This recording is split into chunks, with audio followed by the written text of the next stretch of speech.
Hello guys, welcome to Chef Online. I'm Chef Anthony. Today I'm going to discuss how to make a chocolate display.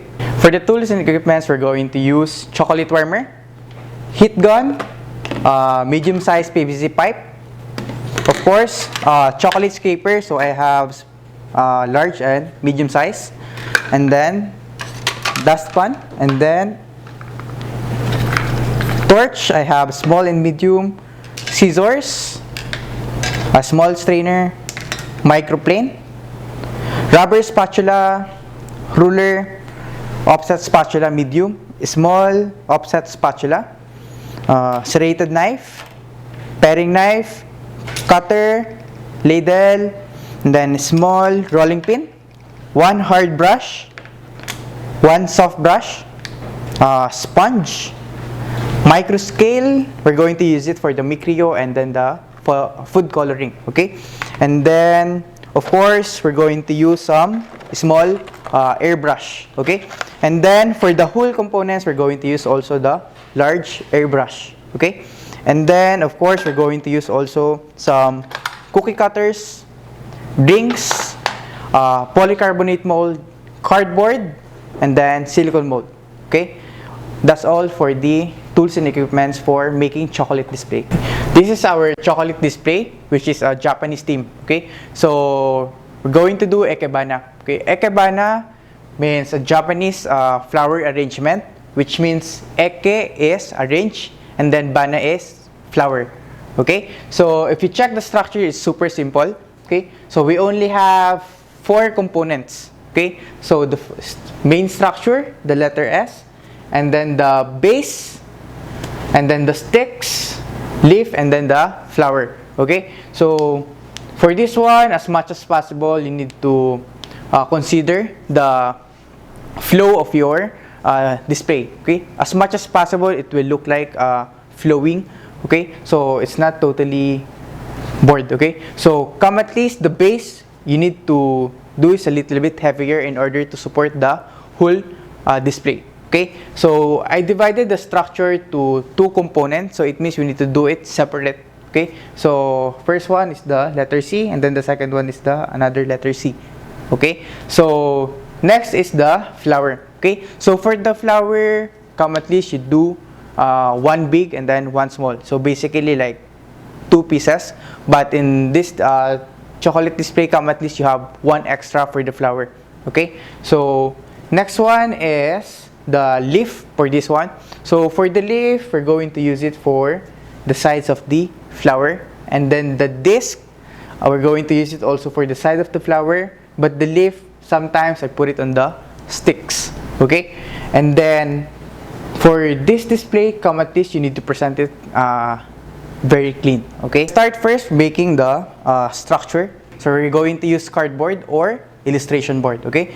So I made already 1 piece, okay? So we need 2 of this one, okay? So I do this one earlier, so it's a lot easier for us to do, okay? And then let's start the drawing, okay? So I'm going to do letter C, okay? So start.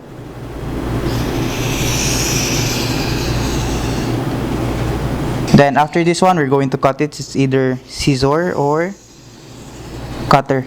Okay, but for me, I recommend to use cutter. Why? Because if you're going to use cutter, it's more clean. Okay, and then mostly it's most sharp.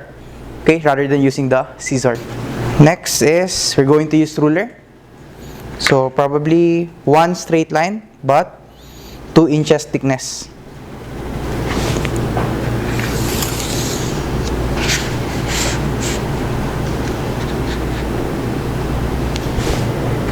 Okay. So the good thing, if you're going to use illustration board, you can deform it. Okay, so if you want to do something like a circle mold, if you don't have any silicone mold, so the answer is you can use illustration board a lot of shape. Like if you want to do something like a origami style mold, okay, if you want to do something like a box mold, okay, so you can use illustration board, okay, but you need to understand how to do all the dimensions. Okay, so this one we're going to do 4D. Okay, so if you go check, you have 4 sides. Okay, so in terms of strength of structure, it can hold its weight. Okay, so the main structure is very important. Why? Because sometimes if you do, especially like for hotel buffet, okay, if you go for like a little bit thin, it's a lot easier to fall. Okay, so for me, like if you're going to show it for a chocolate display in a hotel or for any event, just to make sure it's safe, okay, you go a little bit thick. Okay, don't do like super thin and then at the end of the day it will fall. Okay, so make sure it can hold its whole structure. Okay, so we're going to cut.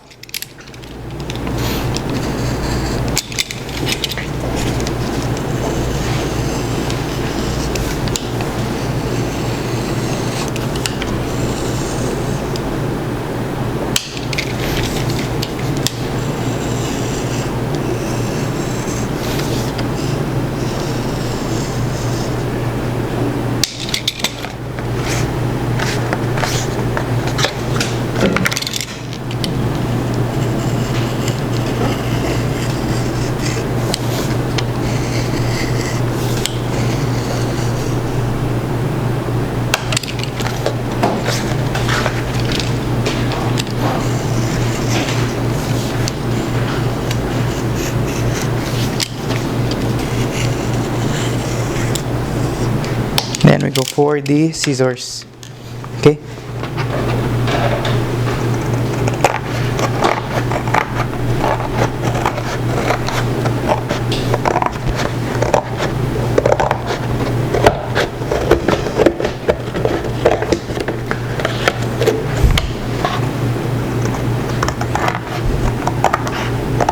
So make sure you cut it nicely, because if you don't cut it nicely later, if you're going to do the tape and then later, it's really hard for you to have a nice clean chocolate mold.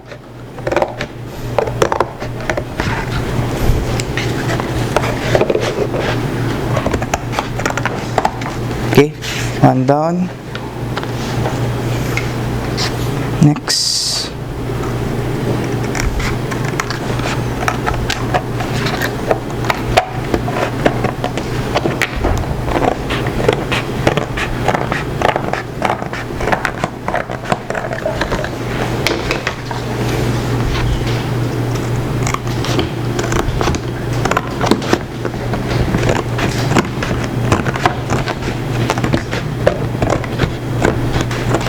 So we're done already cutting the illustration board or the cardboard. So now we're going to tape it already. So as you can see, I have two pairs. Okay, so the one with one straight line and then the letter C. Okay, so the straight line you need to put at the top part of the other one, so it's a lot easier for you to tape. Okay, so I'm using masking tape. Then put it on the top part. Pull a little bit, just to make sure it's tight. Okay, for this one, if you don't pull it a little bit, okay, later if you're going to cast some chocolate, it will become too loose. Okay, so when you feel some chocolate, some extra chocolate will go at the other side.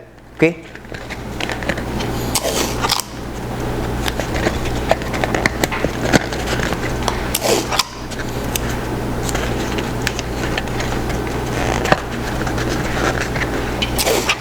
So this is the good thing, if you're going to use masking tape, it's a lot easier to handle than the plastic one. So I finished it already. This is the final product. Okay, so for the last layer for this one, all you need to do after you tape all the sides, okay, you do the last part and then you twist a little bit. Then that's it. Okay, so I have already two parts for the S structure, and then after this one, we're going to proceed for the casting for the chocolate. We're going to do the casting for the chocolate. So I'm going to use the container, silicone mold, and then the cake rings. Okay, and then after that, we're going to proceed the structure for the casting. And then make sure before we start, you check the chocolate. It should be at least 31 to 32 degrees Celsius. Okay, so mix it first. Check.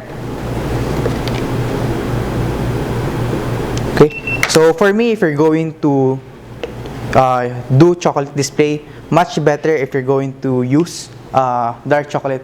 Why? Because it's stronger than the milk chocolate and white chocolate. Why? Because this one, they have more cocoa solids than the milk and white. Okay, so let's check. Okay, 32 degrees Celsius, perfect for our casting for the chocolate. Okay, so there is another technique if you're going to do casting chocolate. If you have a less chocolate, okay, in order to make it more faster, okay, so after you pour out some chocolate, you put something like a seed of tempered chocolate. Okay, but it's really difficult, especially if you're not sure if the less chocolate is tempered or not. Okay, just to make it safe. Okay, so we're going to use tempered chocolate. So I won't put any collets, okay, but still you can do. Okay, so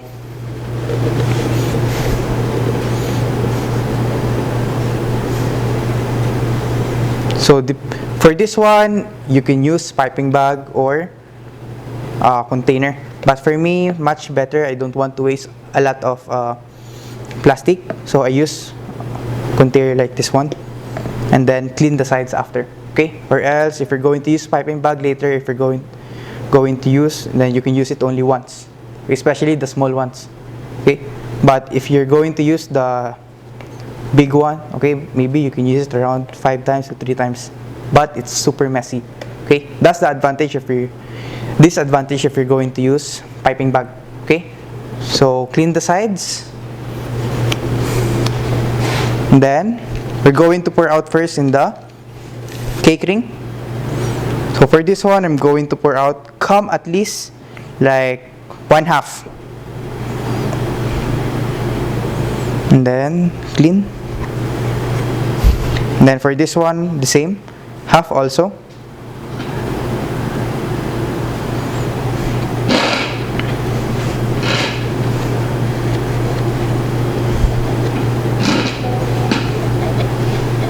Then refill.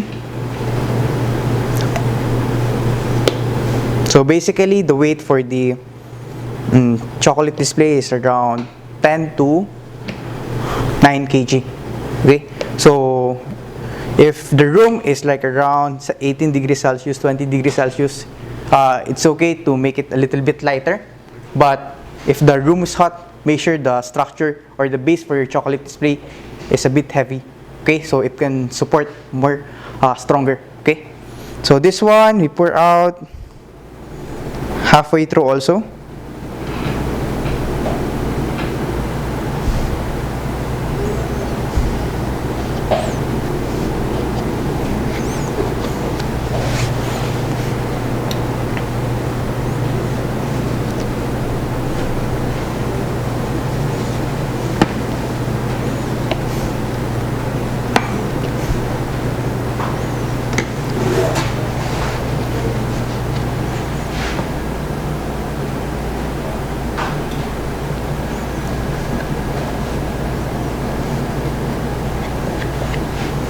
Then for the container, 1/3.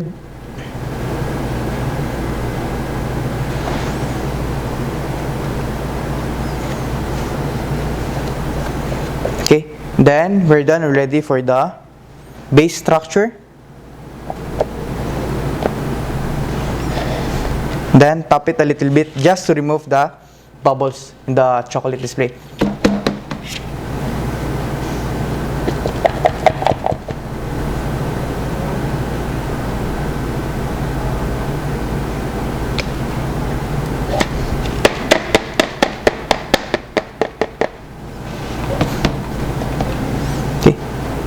So we're done already casting the base.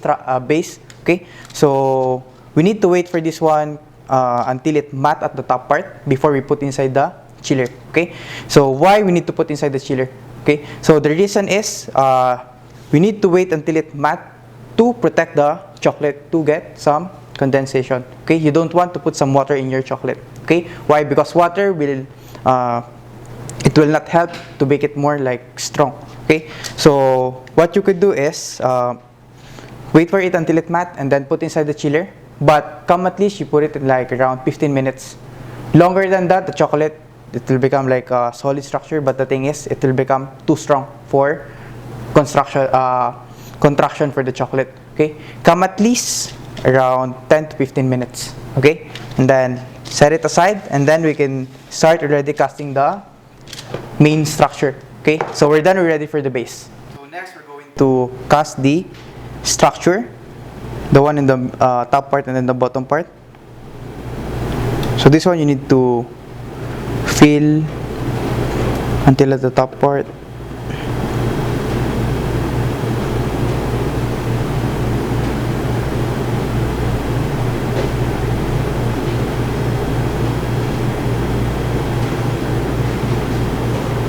So this one we're going to do like a hollow cast. So it means after we put a lot of chocolate, okay, so we're going to tap out some excess chocolate to make it more lighter, okay, especially the one on the top part, okay.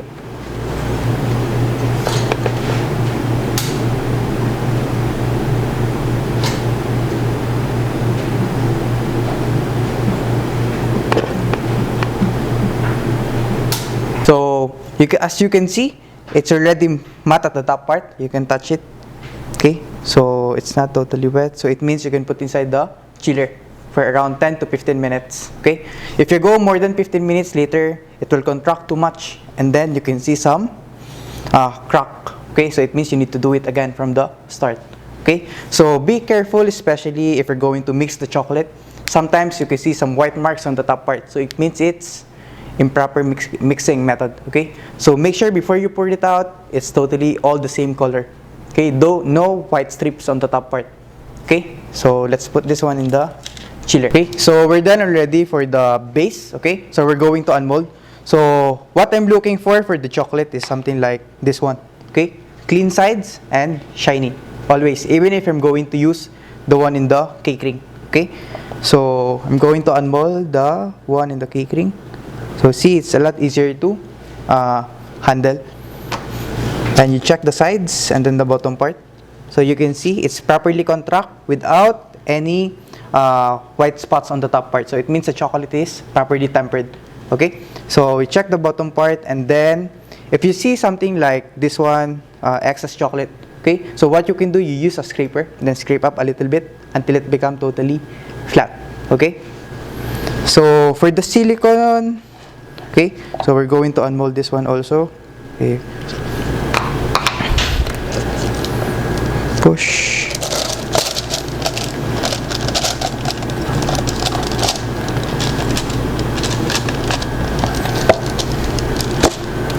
Okay. Done. Get the bottom part. So you can see some extra chocolate at the sides. So later we're going to use some scraper to clean the sides, okay.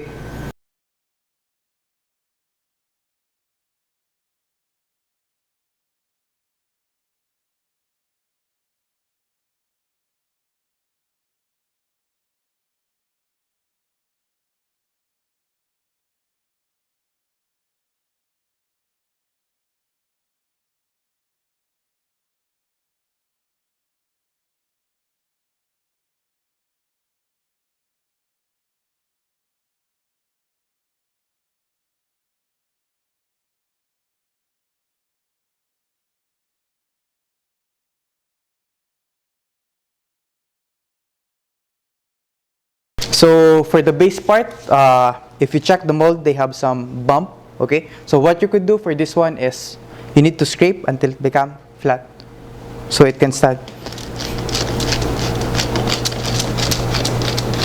So you could use microplane or you can use paring knife, but I suggest if you have microplane, then much better you use it because it's more clean.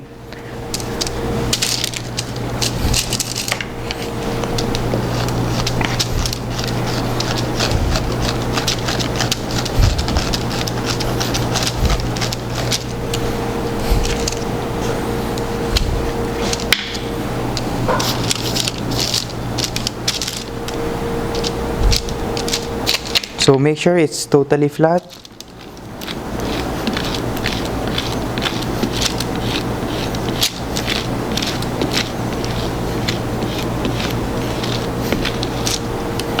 And then later, if you're going to arrange the display, it will turn out like this. So clean first, remove the excess chocolate.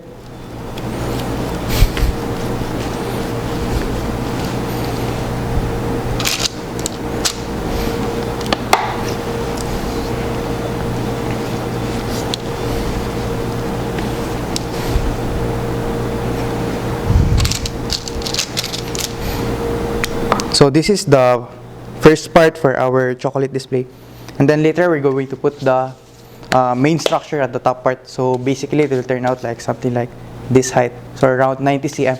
So for this one I'm going to show you how to unmold the one in the paper mold. So first you need to cut a little bit in the bottom part, and then pull.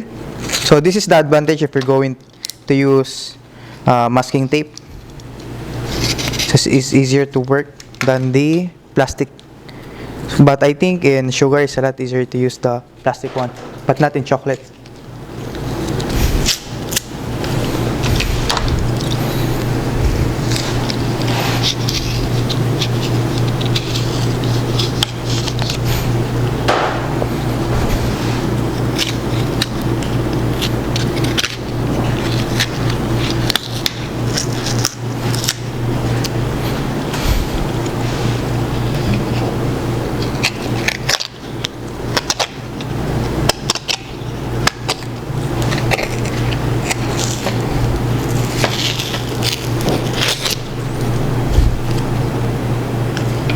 So careful.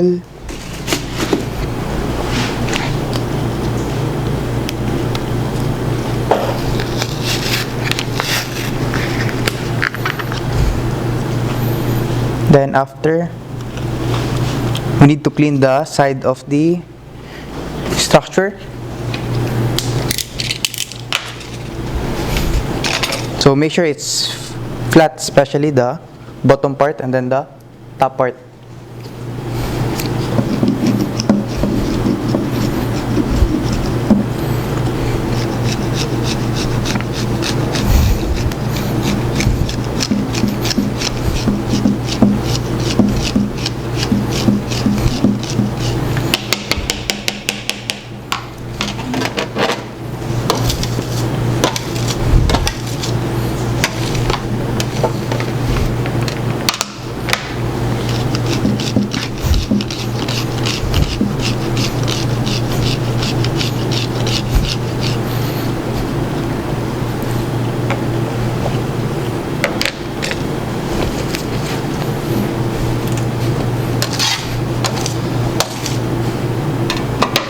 Then clean the sides.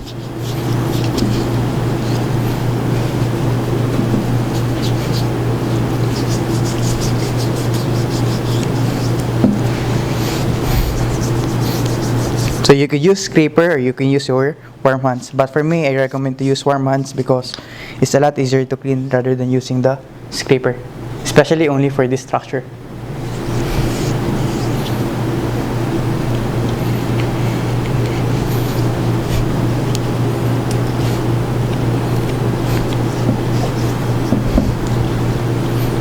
So make sure everything is clean before you put it back inside the chiller. So especially if like something like this one, what you can do is, since it's thick, you can put inside the chiller just to make sure it's properly contracted. Okay, so it means you need to make sure that it's totally solid. Okay.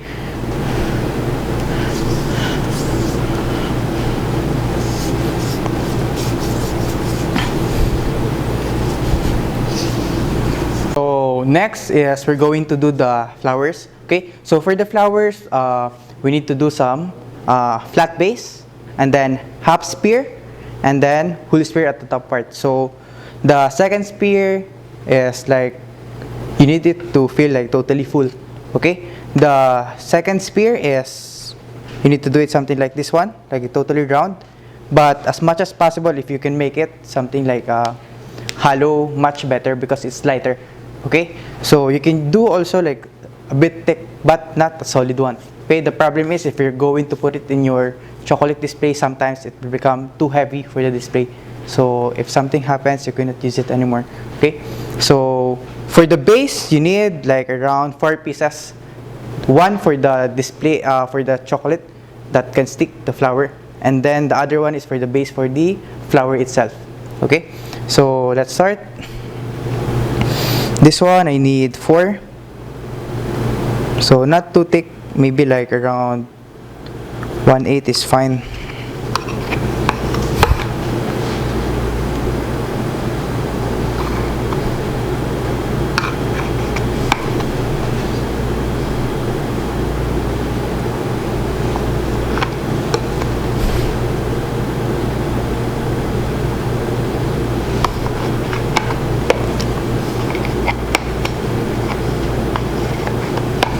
So for this one, we need, currently is I'm going to pour out everything. So if something's break, so I still have some extra.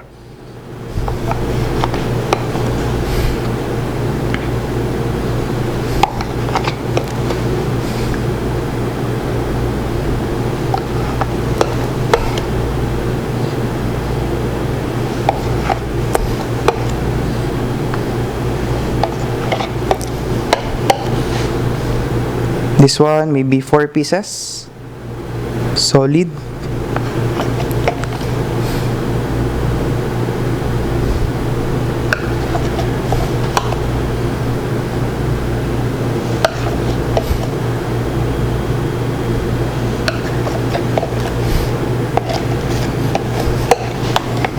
Then next is you need to spread this one on the top part, so you have a thin layer of chocolate at the side, so it will become hollow.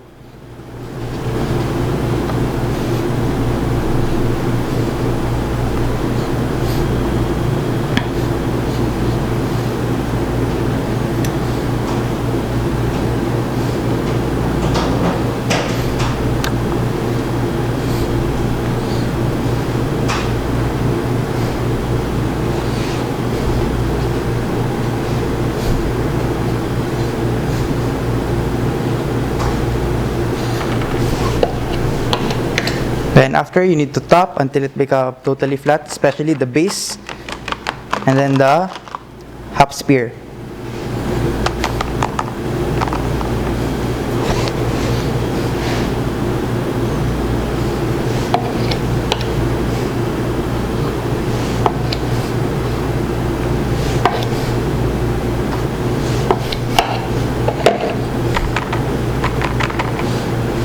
So we need to wait for this one until it matte before we put inside the chiller again. Okay, so maybe around 10 to 15 minutes. Okay, so we're going to start for the petals, for the flower. So I cut the guitar sheet. Okay, so you can use acetate. Okay, but the thing is, the acetate sometimes it become too thick, so it's not totally flexible. Okay, but shiny, yes, you can get the shiny effect on acetate, and this one also. Okay, the difference is this one is a bit softer than the acetate. Okay, so let's start for the petals. So I have here a towel with a little bit of water. Okay, some chefs they're using oil. Okay, but for me, to cut the cost, much better if you use only water and then the towel a little bit. So wipe the table, then put the guitar sheet.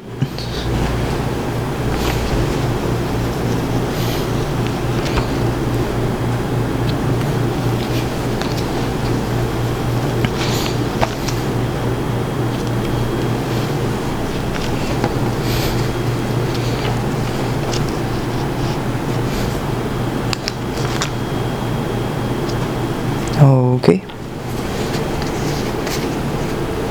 so let's start.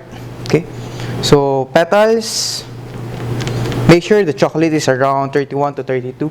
Okay, so it's totally tempered. Put some chocolate, dip your paring knife, then you top. So you need to top the excess chocolate, so you cannot go like too thick or too thin. Okay, so if you go for too thick, of course it will become heavy, and then if you go for too thin, later it's really hard for you to handle the petal, especially if you're going to stick it in the buds. Okay, so this one is okay, and then go in the guitar sheet, put on the bottom part until in the top part, and then pull. Okay, so I want to see some nice strands on the petal.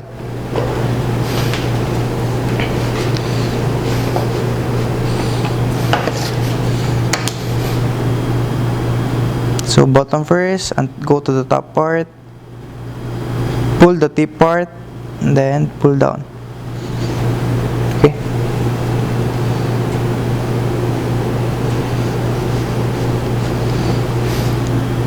so do the same thing.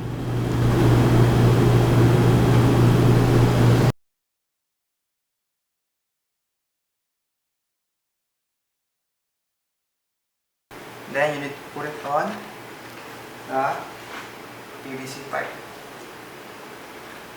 So I want it something like this one, so I can see my flower. They have nice lines on the petals. Okay, you can do the other side also. So next is you're going to do the chocolate vine or chocolate stick. Okay, so this time we're going to use Robocoop. So there is another choice. If you don't have Robocoop, you can pre-crystallize your chocolate until it become a firm dough. Okay, so now I'm going to do first the Robocoop chocolate. So for this one, the technique is you can hear it in the Robocoop. When it become like there's no sound, so it means it's totally okay.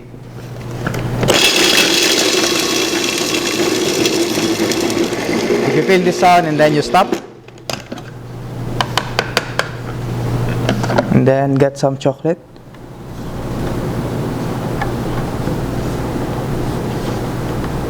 It's too soft.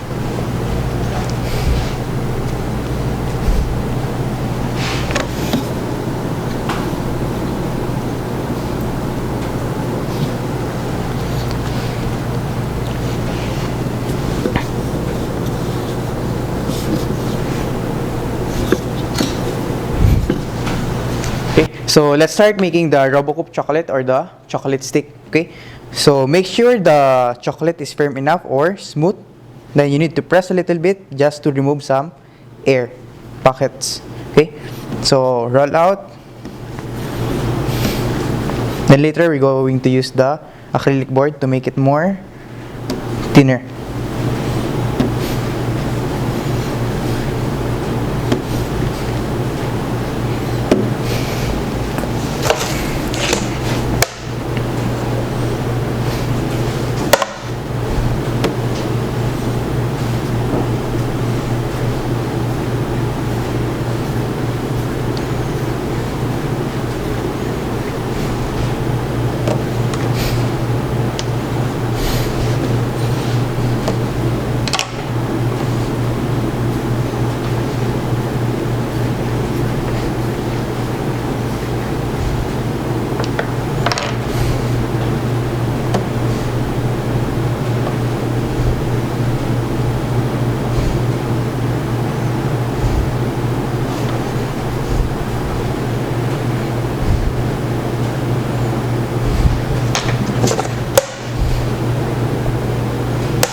Okay, so this one is like a simple vine, so we're going to do like the small ones.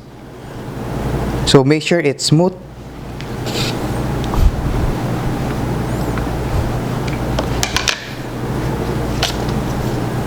Cut a little bit on the tip part. So make sure it's thin. Then roll out until it becomes even.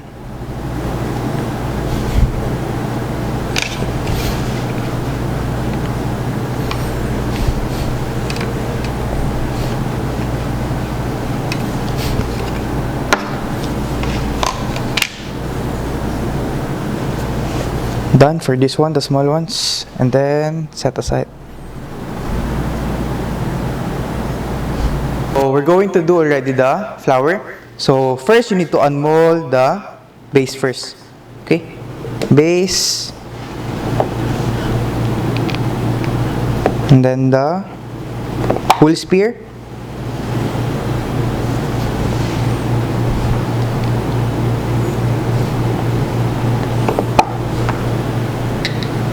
Then the half spear.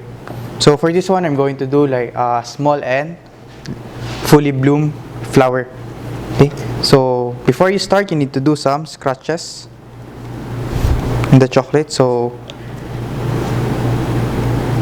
it can set properly.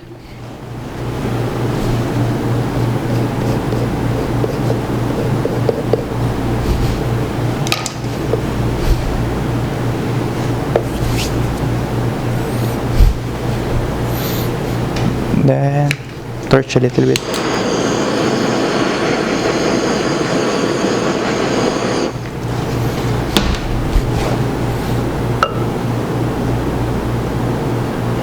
Then you need to put a little bit of tempered chocolate.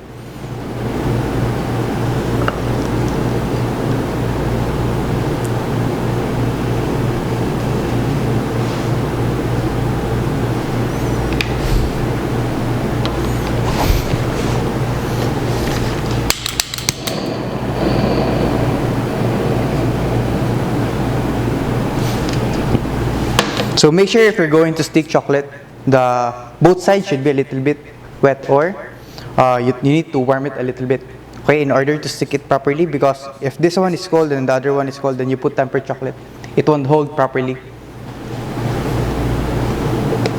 So torch.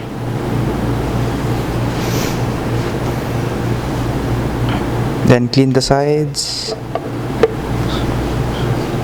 So at this point you can use cool spray, or you do the cold spray after you finish the whole spear.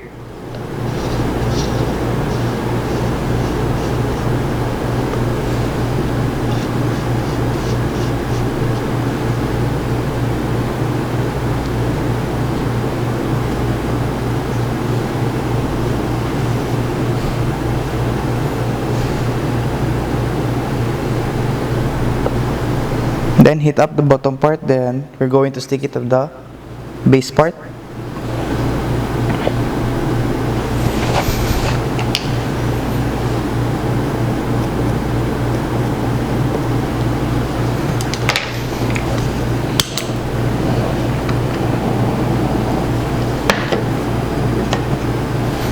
Tempered chocolate again, just a little bit, and then stick the bottom.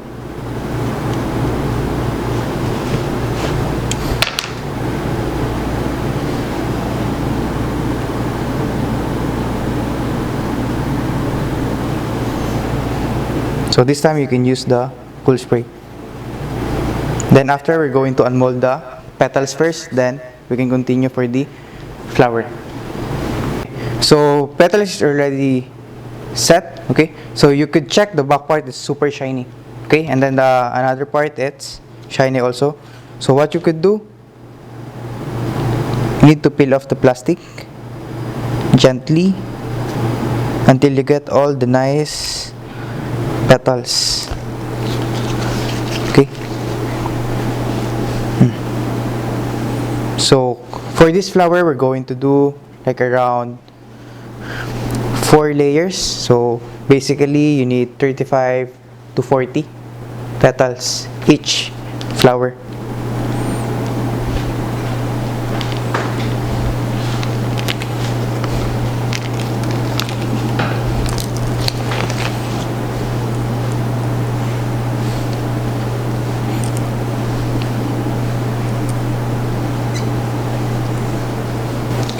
So set aside. Then let's start for the flower. So you need to cool spray the sticking point first.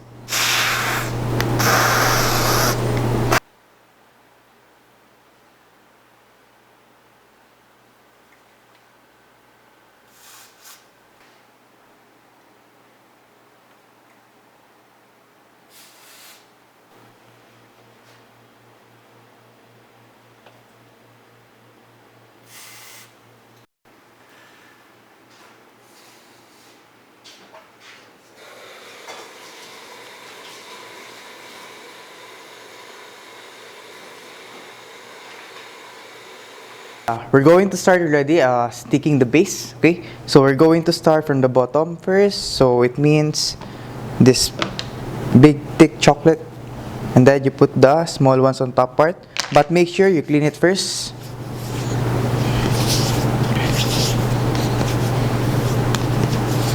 And then the same thing, you need to mark.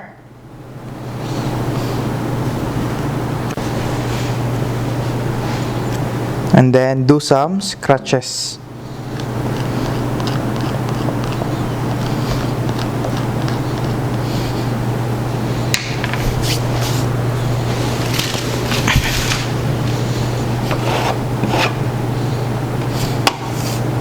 Set aside.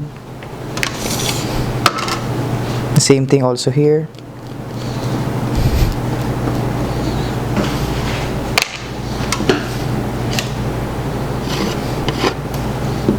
Then heat up.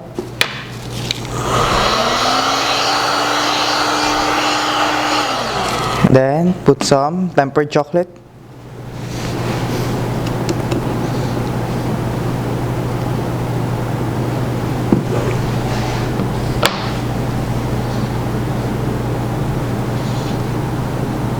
Then press. And all the excess chocolate you need to clean.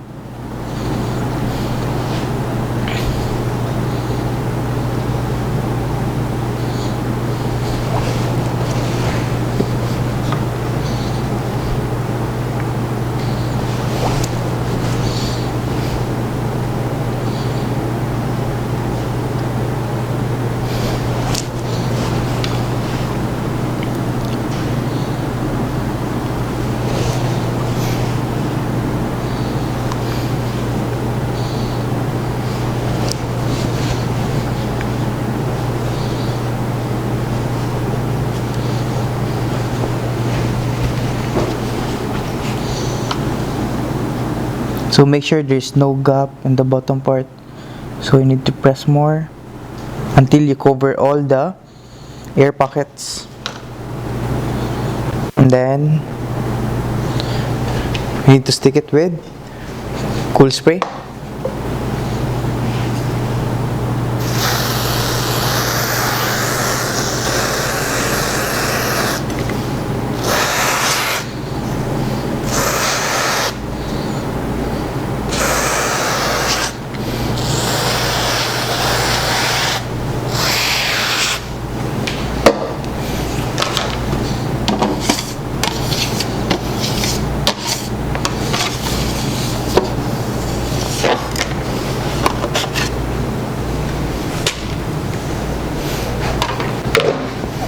So next, use the wet cloth to clean the sides, just to remove some excess chocolate.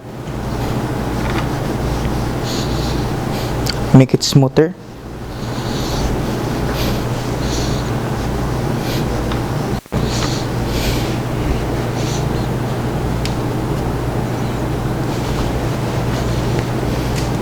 Then bottom part. So the same thing every time you stick something in the chocolate. You need to put some scratches and then warm up a little bit, then put some tempered chocolate.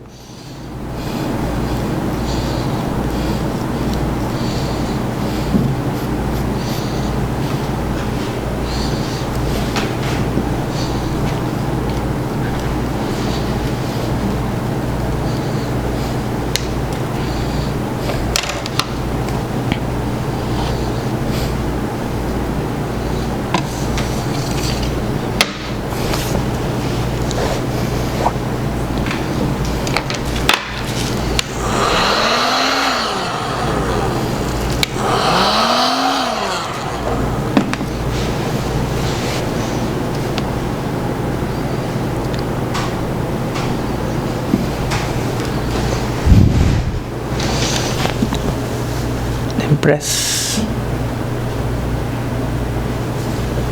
clean all the sides.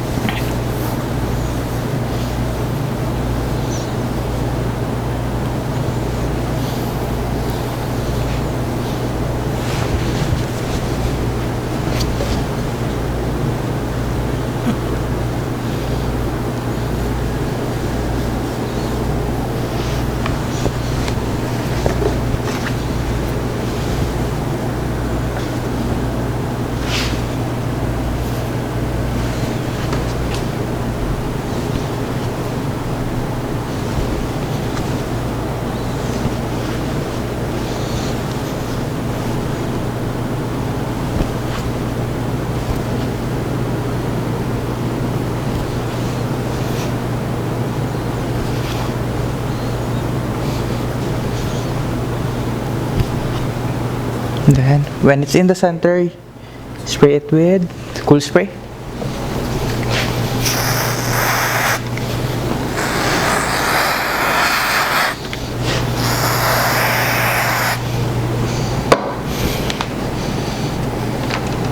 So do some scratches again on the top part. Then we're going to stick the second to the last layer of the base.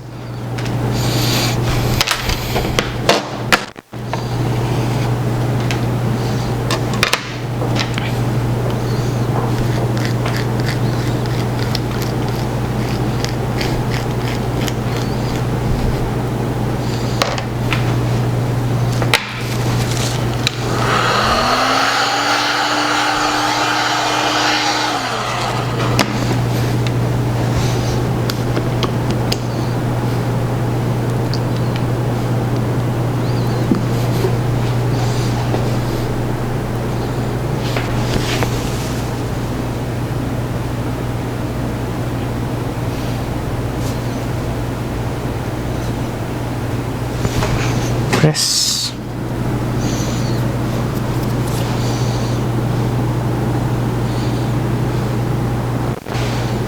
Check the bottom.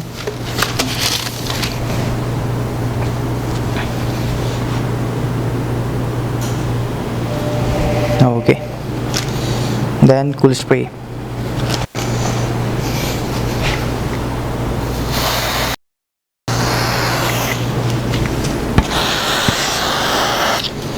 And then check. Smoothen out all the sides.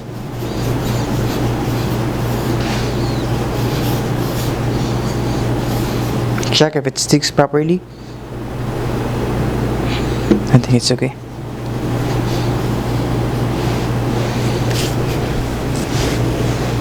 Then we're going to add the last layer for the top part.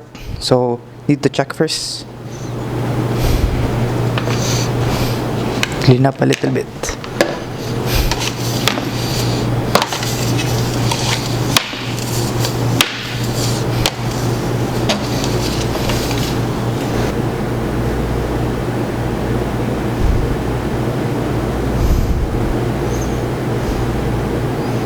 So we stick this one first, the bottom part, with tempered chocolate.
So next one, the last part for the base, you need to do some scratches also.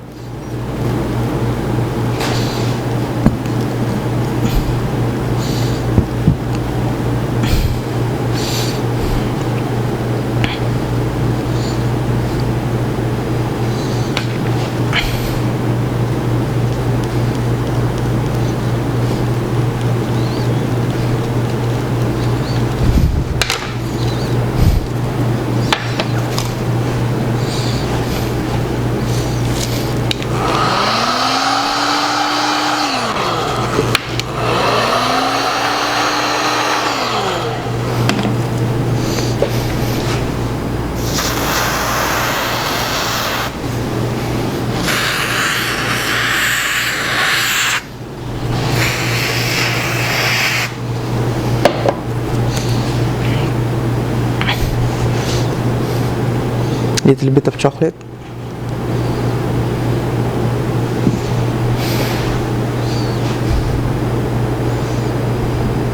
Then stick.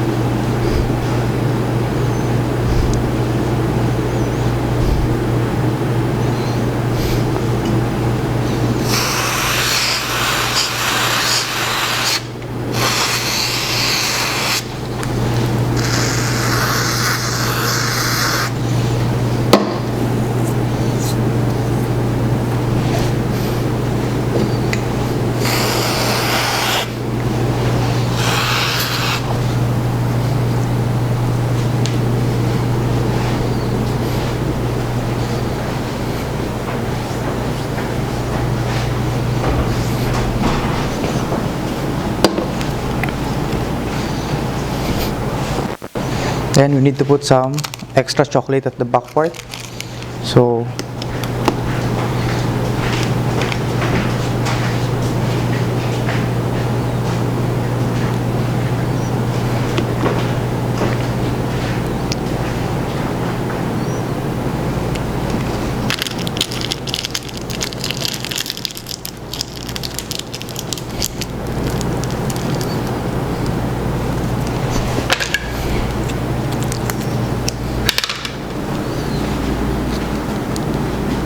So this one will help you to support the whole structure later if you're going to put the last layer of the structure at the top part, because it will become heavy. Okay, just to make sure then it can stand for a long day, and then you need to put something like a support at the back part.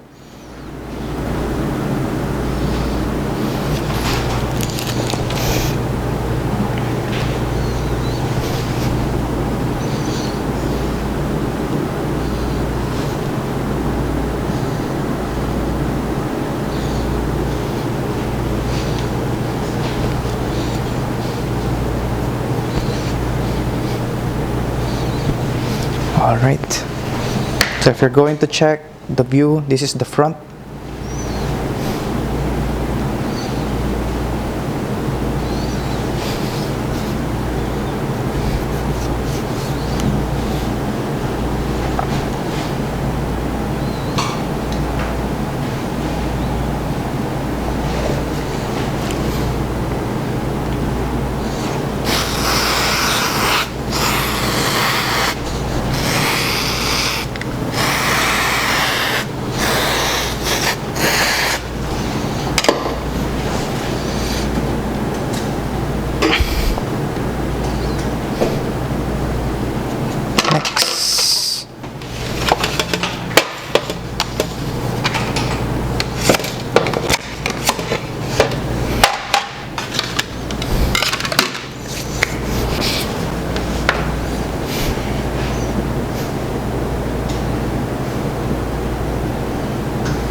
So if you see something like small pockets in the structure, you can put a little bit of chocolate just to cover up the small air pockets.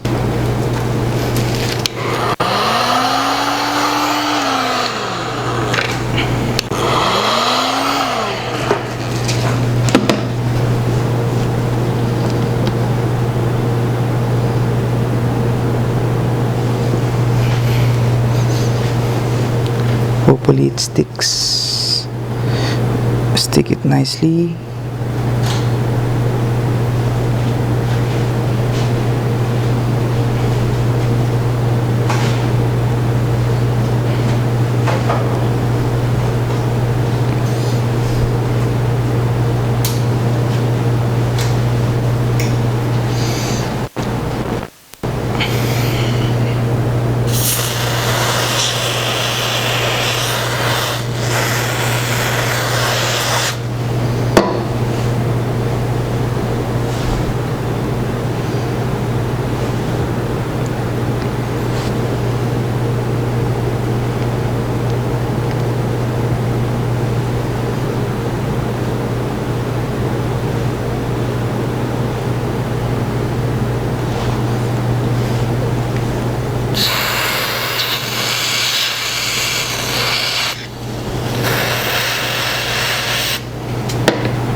So we need to hold a little bit because the top part is a little bit heavy.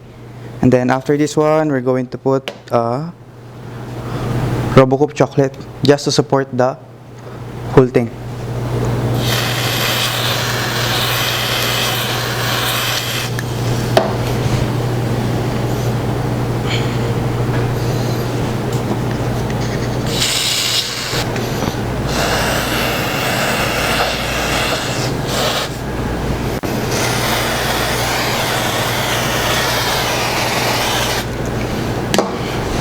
So this is the whole structure for the display, but as you can see, always go with the nice flow. Okay, so later if you're going to add the flower and then the leaf and then the vines, it will look nice. Okay, so for this one, we're going to start already sticking the base part for the flower. So this is the one where we're going to put the flower. So make sure if you're going to put the mechanics, you need to visualize what is the positioning of your flower. Okay, so for this one, if you check the center part, so you can see this one is at the downside and this one is the upper side. So make sure the flower is supposed to be at this angle, and then the other one is supposed to be at the bottom part. So when they see your showpiece, it's not empty. Okay, so it should always be nice and full of decorations. Okay, so I'm going to stick already the base for the flower. So you need to draw the sticking point, scratch, and then heat up. So just a little bit only. Then chocolate.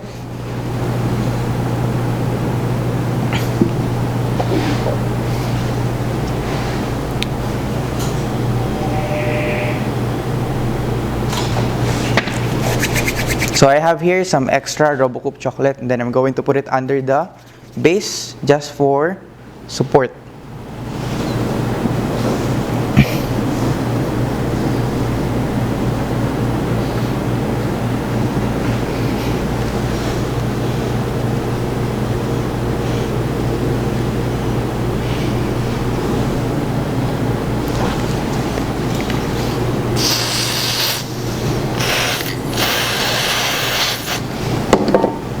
Warm water and then the sponge for the chocolate. So before I spray it, I want to make sure it's totally clean. Okay, so when I spray, it will become shiny. Okay, so the faster you get for this one, especially if they have cocoa butter, the more it will shine.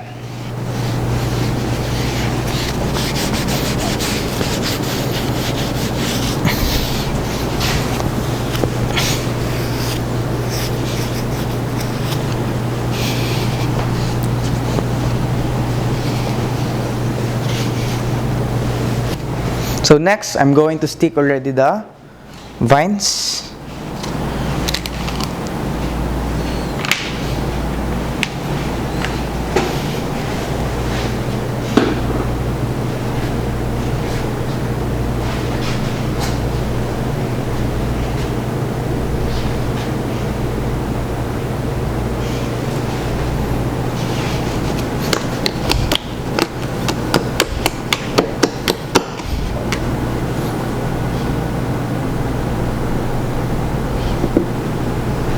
So just a little bit.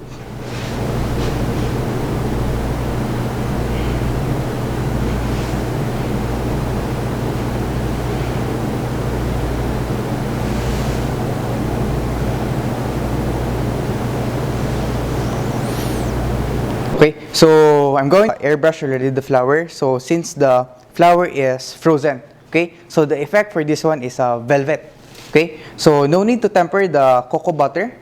Okay, the cocoa butter, I use 10 grams of liposoluble food coloring and then cocoa butter 100 grams. Okay, so I'm going to spray first white. So after white, I'm going to go for yellow.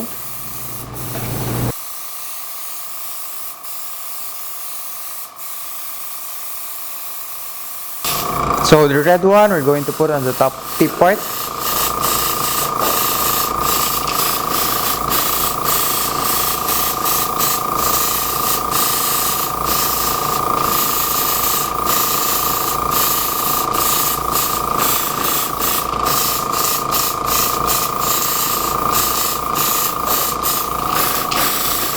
Lastly is the green. We're going to put it in the bottom.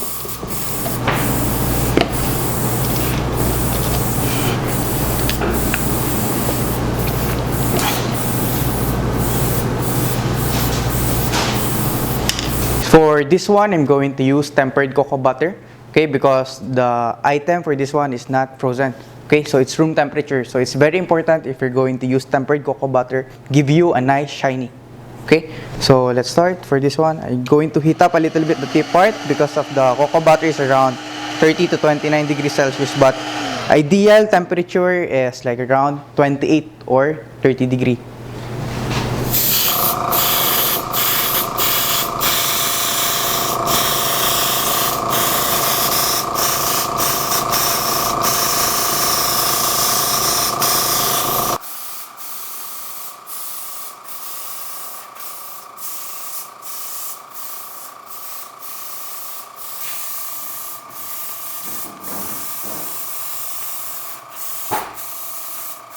So leaf, we can use yellow, green, red, and then white. But the base for the chocolate, sometimes much better if you can use white because it's more bright. Okay, if you're going to use dark, make sure you put something like a little bit of white cocoa butter. Okay.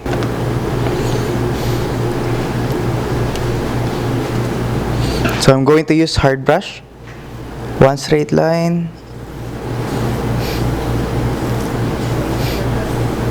So ideal temperature for this one, come at least you go for around 28 to 31 degrees Celsius.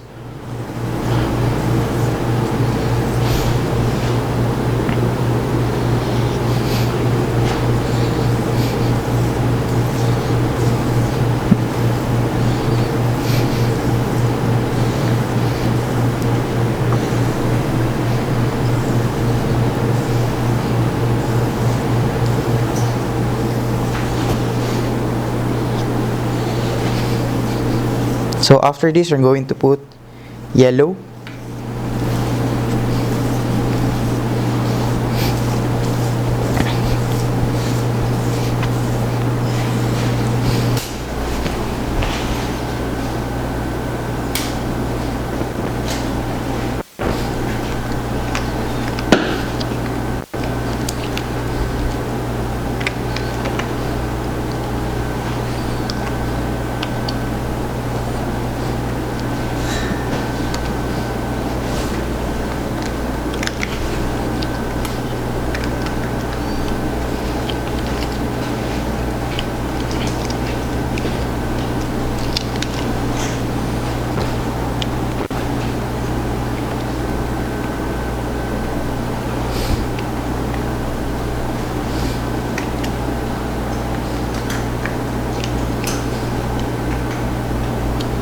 Okay, so after you put the soft plastic, you need to use the PVC pipe just to make sure it's totally even.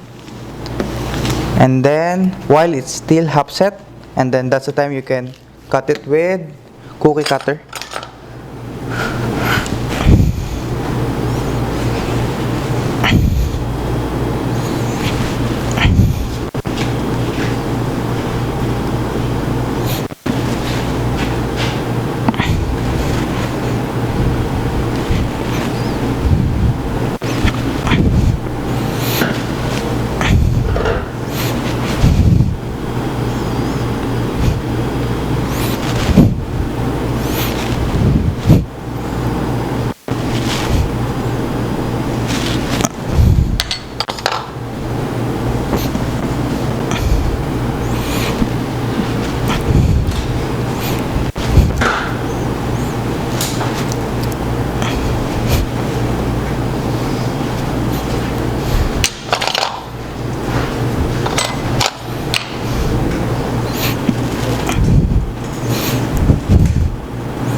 The next is leaf.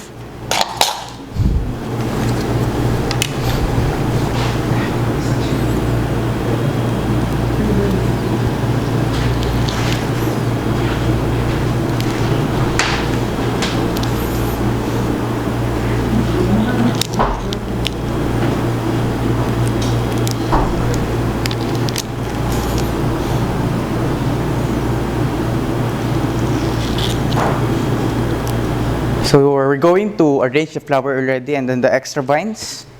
So I'm going to start first the small flower. I'm going to make some small scratch in the bottom part and then stick it in the top part. And then stick it.